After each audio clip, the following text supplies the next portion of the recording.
What's up, guys? Happy New Year. Welcome back to the Catch Me Off-Road YouTube channel. Yes, I've been MIA for a little while. My wife was a little sick with COVID a few weeks ago, and then since then I've been sick with laziness. So I'm finally motivated to get out and get some more content for you guys. Today's video is going to be a quick one. I'm going to split this up into two videos. Tomorrow, today's Friday. We're in Michigan here. It's Friday, January the 14th, I think. Cold outside right now. You can see snow starting to melt a little bit. The plan is for this weekend, since today's a Friday, tomorrow's the weekend, is to drive up to pre-run for an event we're having next weekend. Our event next weekend is called Wendigo Watch. This will be our third year, I think, doing it. Awesome event. We usually get a good turnout, 40-50 trucks, something like that, mostly TRXs, Raptors, this year at least. Usually it's a bunch of Raptors, but this year we have some TRXs thrown in the mix. We've got I think there might be one or two Broncos, possibly, depending on if people pick theirs up in time, and some other cool cars. I think there's going to be a Lexus GX 470 that'll be joining us, some Gen 3s, some Gen 2s, Gen 1s.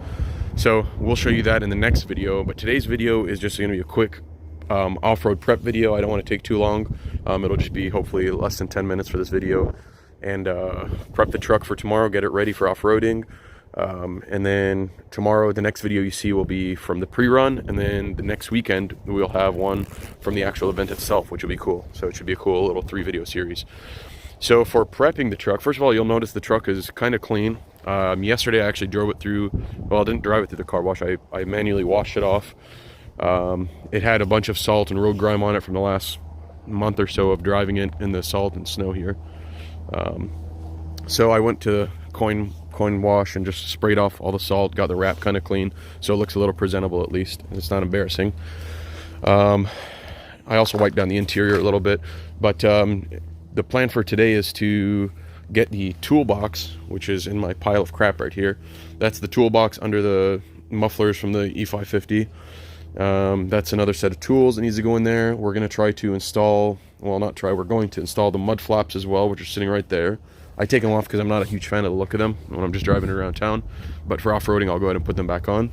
So we got mud flaps, tools, and then we're going to put the radio on, the suction cup radio from CKL Chase Lights. We're going to mount that to the back, get the radio all set up. We'll pack up anything that we think is important, maybe a little shovel or something for snow. And that should be about it for today. So stay tuned. I'm going to start working on stuff. I'm not going to get it all on video because it's kind of boring, but whatever I can, I will get on video.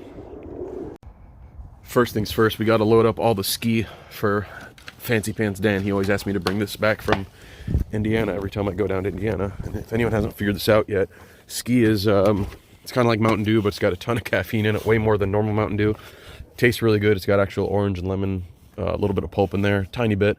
It's really good stuff. So he loves drinking it. I brought him some one time when I went to Indiana to visit my parents, and he really liked it. So now I bring him a few cases every time I go down.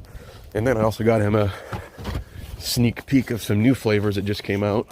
We'll see how he likes these. This one is called strawberry lemonade, and I got him a couple of the tropical ski. Woohoo!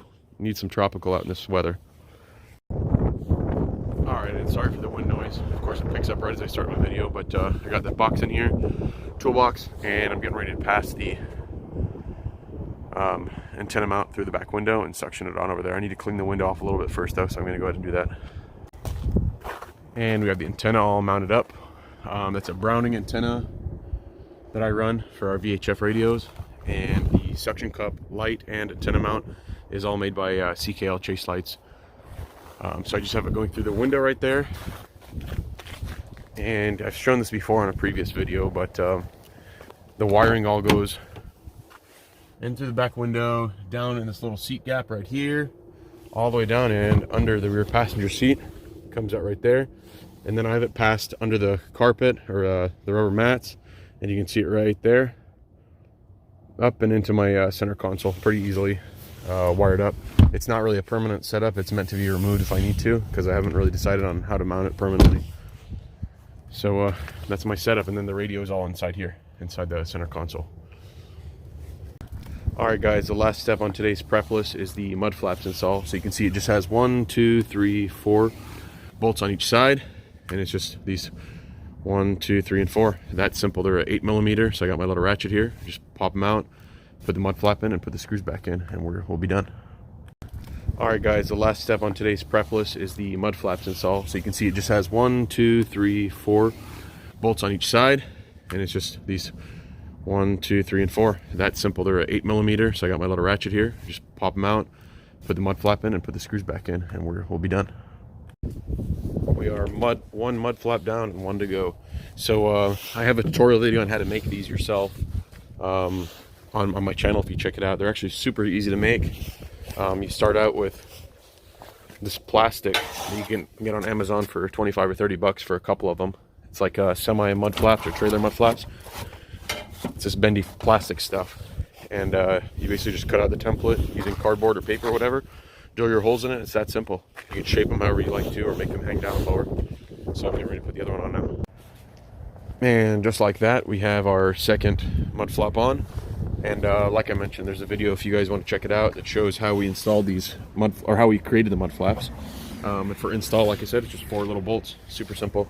I do not have front ones because in the video I talk about it, but with my 37s on here and these aggressive offset wheels, and it's with off-roading, it just doesn't mix very well. It starts rubbing in there. There's not enough clearance with the wheel at full lock to even fit that. I am working on a set of mid-mount ones that will come down under the running board, so stay tuned for a video on that sometime, maybe when it warms up a little more, but I have some ideas for that. So that's kind of it for now. I think this will end the video, and we'll pick up the next video, so stay tuned for that. We'll pick up the next video at the pre-run tomorrow morning. We're going to be accompanied by Fancy Pants Dan, who's the Gen 3, Red Gen 3 guy. He's awesome, super fun guy to off-road with. We're going to have Jordan, who we call Power Ranger. He's got the blue Ford Ranger with some Icon suspension on it, and this event will be his last event in that truck. He's actually swapping to a brand new Ranger Tremor, which is awesome. Really cool gray color. I think it's Area 51 or something like that, but I know that's one of the Bronco colors. I can't remember if that's what it's called on the Ranger too, but anyway, you'll see the truck hopefully at one of our future videos, one of our future events. So them, our sponsor HPA Systems, who makes our portable air tanks, they're actually going to be joining us for the pre-run. I'm going to give them my tank to fill up for me also before the event next week. And then Zach, who's Engine Envy on Instagram, he has the Coyote swapped Gen 2 Raptor. Sorry, HPA has a Gen 2 standard, it's a Super Cab Gen 2 Raptor. Zach, who's Engine Envy, he has the Coyote swapped 4-door one. And then we have Kip and Jared, and they both have white Gen 2s. So it's going to be a really cool mix of trucks. Gen 2 Raptors, Gen 2 Coyote swap, Gen 3, and a TRX and a Ranger. So it should be a great time. Stay tuned for the next video. It'll be out hopefully in a few days. So thanks, guys. Catch you soon.